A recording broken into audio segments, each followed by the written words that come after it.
நரியும் கழுதையும். ஒரு நாள் ஒரு நரி காட்டுல பசியோட இருந்துச்சு.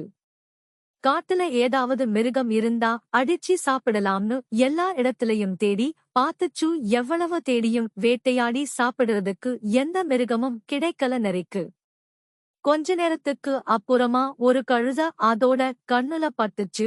அத வேட்டையாடி சாப்பிடலாம்னு நினைச்சப்ப அந்த கழுத நரிய பார்த்துடுச்சு.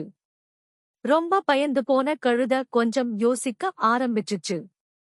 அப்பத்தான் அதோட பலமே அதோட பின்னங்கால்கள் தான் ஞாபகம் வந்துச்சு.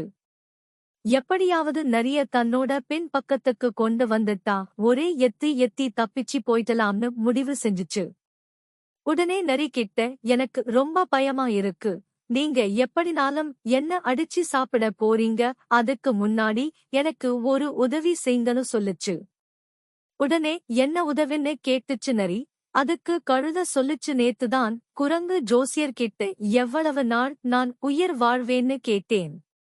அதுக்கு அந்த குரங்கு ஜோசியர், உன்னோட ஆயுள் ரேகை உன்னோட வால் வரைக்கும் நீண்டி இருக்கு, அதனால நீ 50 வருஷம் வாழவனு சொல்லுச்சு.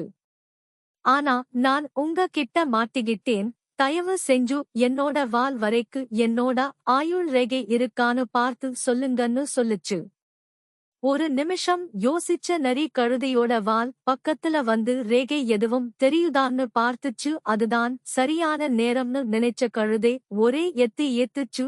சரியா நரியோட முகத்திலேயே அடி விழுந்ததால நரிக்கு தலை சுத்த ஆரம்பிச்சுடுச்சு. இதுதான் சரியான நேரம்னு வேகமா ஓடி ஒளிஞ்சிக்கிடுச்சு கழுதை. இதைத்தான் திருவள்ளுவர் வினைவலியும் தன்வலியும் மாற்றான் வலியும் துணைவலியும் தூக்கிச் செயல் அப்படின்னு எழுதி இருக்காரு. அதுக்கு செய்வதற்கு எண்ணம் செயலின் வலிமை, செய்ய முயலும் தன் வலிமை, அதை எதிர்க்கும் எதிரியின் வலிமை, இருவர்க்கும் துணை வருவார் வலிமை என்னும் இவற்றை எல்லாம்